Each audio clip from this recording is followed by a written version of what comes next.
လိန်ညာမှုတွေပြင်းနေတဲ့အီတလီရဲ့အခါမဲ့အိမ်တွေရဲ့လျှို့ဝှက်ချက်ပရိသတ်များရှင်အီတလီနိုင်ငံရဲ့လှပတဲ့ဂျေးလက်ကျော်ရွာတွေတောင်တန်းတွေနဲ့သမိုင်းဝင်မြို့တွေကိုကဘာကြီးကချစ်ခင်တည်ညိုကြပါတယ်။ဒါပေမဲ့ဒီလှပတဲ့ပုံရိပ်ရဲ့နောက်ွယ်မှာလျှို့ဝှက်ချက်တစ်ခုရှိနေပါတယ်။အီတလီနိုင်ငံကလူဦးရေကျဆင်းမှုအကျပ်တဲကိုကြုံတွေ့နေရပြီးတော့အဲဒီလိုအကြောင်းအရာတွေကြောင့်ဂျေးလက်ဒေသတွေမှာအိမ်တွေအများအပြားစွန့်ပစ်ခံထားရပါတယ်။အဝစရာကောင်းတာကဒီအိမ်တွေကိုအခမဲ့ပေးအပ်နေရပါလူကြီးမင်းကအခုစိတ်ဝင်စားပြီးတော့အဲ့ဒီနေရာမှာသွားနေကြပါလိမ့်မယ်ဒါဆိုရင်တော့လူကြီးမင်းကဂျင်းမိသွားပါပြီလူကြီးမင်းနဲ့သူမတို့အတူတူတိဆောက်ခဲ့တဲ့စိတ်ကူးရင်အိမ်လေးလိုဖြစ်သွားမှာပါဒီဖြစ်ရက်က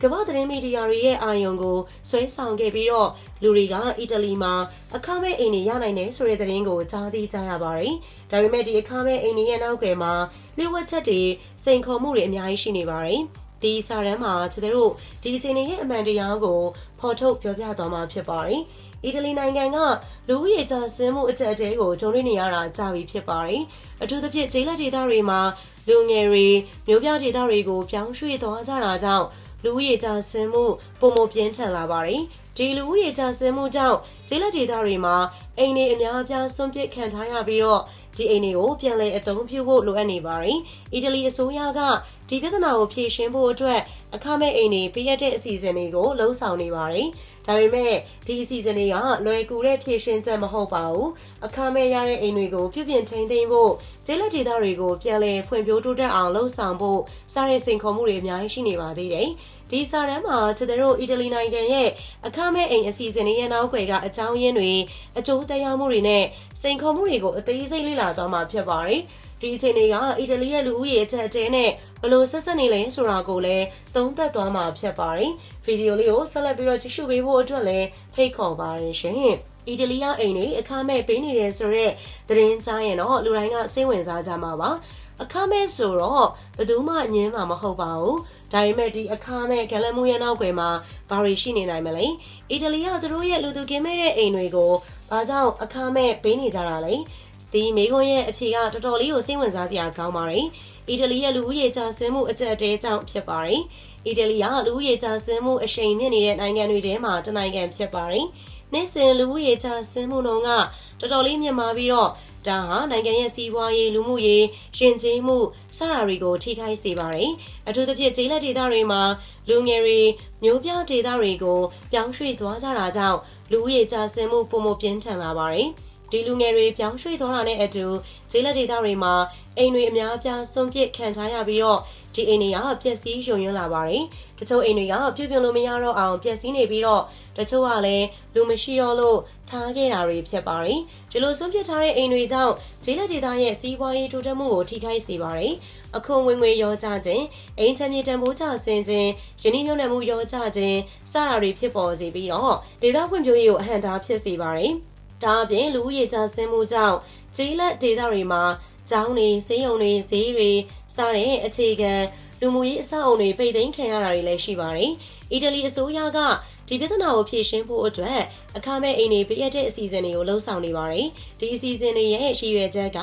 ကလူတွေကိုဂျေးလက်ဒေသတွေကိုပြန်လည်ပြောင်းရွှေ့လာစေဖို့ဂျေးလက်ဒေသတွေရဲ့စီးပွားရေးကိုတိုးတက်အောင်လှုံ့ဆော်ဖို့ဖြစ်ပါတယ်။ဒါပေမဲ့ဒီအစီအစဉ်ကလွယ်ကူတဲ့ဖြေရှင်းချက်မဟုတ်ပါဘူး။အခမဲ့ရတဲ့အိမ်တွေကိုပြုပြင်ထိန်းသိမ်းဖို့ကုန်ကျစရိတ်ကမြင့်မားပြီးတော့လူတွေအတွက်စိန်ခေါ်မှုဖြစ်နိုင်ပါတယ်။ဒါအပြင်ဂျေးလက်ဒေသတွေမှာအလုပ်အကိုင်အခွင့်အရေးတွေနှဲပါတာကြောင့်လူတွေပြောင်းရွှေ့လာဖို့တွန်းဆုတ်ကြပါတယ်။အခြေခံလူမှုရေးအဆောက်အုံတွေလုံလောက်မှုမရှိတာကလည်းပြဿနာတစ်ခုဖြစ်ပါတယ်။ဒါကြောင့်အီတလီအိမ်တွေကိုအခမဲ့ပေးနေတာကလူဦးရေကျဆင်းမှုအကျပ်အတဲကိုဖြည့်ရှင်းဖို့စ조사တဲ့ကြိုးပမ်းမှုဖြစ်ပေမဲ့ဒီအစီအစဉ်ကအောင်မြင်မှုရရှိဖို့စိန်ခေါ်မှုတွေအများကြီးရှိနေသေးရလဲဖြစ်ပါတယ်။နောက်တစ်ပိုင်းမှာတော့ဒီအခြေအနေရဲ့တက်ရောက်မှုတွေနဲ့အနာဂတ်မှာဘာတွေလှုပ်ဆောင်သင့်လဲဆိုတာကိုဆက်လက်ပြီးတော့ပြပြပေးသွားမှာပဲဖြစ်ပါတယ်ရှင်။အီတလီအိမ်တွေအခမဲ့ပေးနေတာနဲ့ပတ်သက်ပြီးတော့ကျွန်တော်တို့ဒုတိယအပိုင်းမှာဆိုရင်တော့လူဦးရေကျဆင်းမှုအကျပ်အတဲအကြောင်းဆွေးနွေးခဲ့ပြီးပါပြီ။ဒါပေမဲ့ဒီပြဿနာရဲ့အကျိုးဆက်တွေကဘာတွေလဲအီတလီအနေနဲ့ဒီအခြေအနေကိုဘယ်လိုဖြေရှင်းသွားမလဲဒီမေးခွန်းတွေကိုကျွန်တော်တို့ဒီဘိုင်းမှာဆက်လက်ပြီးတော့ဆွေးနွေးပေးသွားမှာလည်းဖြစ်ပါတယ်ရှင်။အီတလီရဲ့လူဦးရေကျဆင်းမှုကဂျေးလက်ဒေသတွေရဲ့ဖွံ့ဖြိုးတိုးတက်မှုကိုတာမကနိုင်ငံရဲ့ စီးပွားရေးလူမှုရေးရှင်ကျေးမှုစတာတွေကိုပါထိခိုက်စေပါတယ်။လူဦးရေကျဆင်းမှုကြောင့်အလုပ်သမားလိုအပ်ချက်တွေဖြစ်ပေါ်လာပြီးတော့စီးပွားရေးလုပ်ငန်းတွေလည်းပတ်မှုခက်ခဲလာပါတယ်။အခွန်ဝင်ငွေလျှော့ချခြင်းအိမ်ချမ်းမြေတံပိုးကျဆင်းခြင်း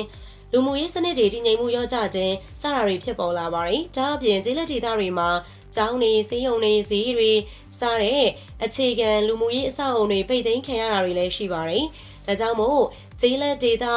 ရရဆိုရင်တော့ပုံမဖွံ့ဖြိုးတိုးတက်မှုမရှိတော့ဘဲနဲ့နောက်ကျပြီးတော့ကြံရစ်ခဲ့တာဖြစ်ပါတယ်။အီတလီအစိုးရကဒီပြဿနာကိုဖြေရှင်းဖို့အတွက်အခမဲ့အိမ်တွေပေးရတဲ့အစီအစဉ်တွေကိုလှုပ်ဆောင်နေပါတယ်။ဒါကလုံလောက်တဲ့ဖြေရှင်းချက်မဟုတ်ပါဘူး။အခမဲ့အိမ်တွေရရှိတယ်ဆိုပေမဲ့ပြုပြင်ထိန်းသိမ်းရေးကုန်ကျစရိတ်အလုပ်ကိုင်အခွင့်အရေးနဲ့ပါခြင်းအခြေခံလူမှုရေးအဆောက်အအုံတွေလုံလောက်မှုမရှိခြင်းစတဲ့ပြဿနာတွေကြောင့်လူတွေကျေးလက်ဒေသတွေကိုပြောင်းရွှေ့လာဖို့အတွက်တွန်းဆုတ်နေကြတာဖြစ်ပါတယ်။ဒါကြောင့်အခမဲ့အိမ်အစီအစဉ်တွေကကျေးလက်ဒေသရဲ့လူဦးရေကျဆင်းမှုပြဿနာကိုကြာရှည်ဖြေရှင်းနိုင်မှာမဟုတ်ပါဘူး။ဒါဆိုရင်တော့အီတလီအနေနဲ့ဒီပြဿနာကိုဘယ်လိုဖြေရှင်းသင့်လဲ။အခမဲ့အိမ်ပေးတာထက်ပိုပြီးတော့ကျေပြန့်တဲ့ဖြေရှင်းချက်တွေလိုအပ်ပါတယ်။ကျေးလက်ဒေသတွေမှာအလုပ်ကိုင်အခွင့်အရေးတွေဖန်တီးပေးဖို့အခြေခံ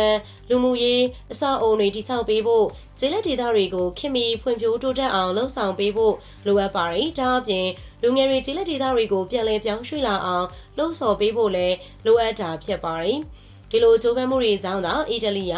လူရည်ကြဆင်းမှုအကျပ်တဲကိုကျော်လွှားနိုင်မှာဖြစ်ပါတယ်။နေကုန်းကျုံအနေနဲ့ပြောရရင်အီတလီကအိမ်တွေအခမဲ့ပေးနေတာက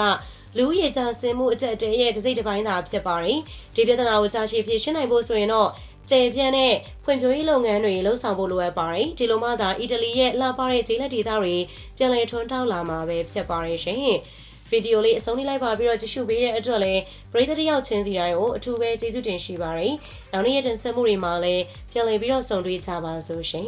။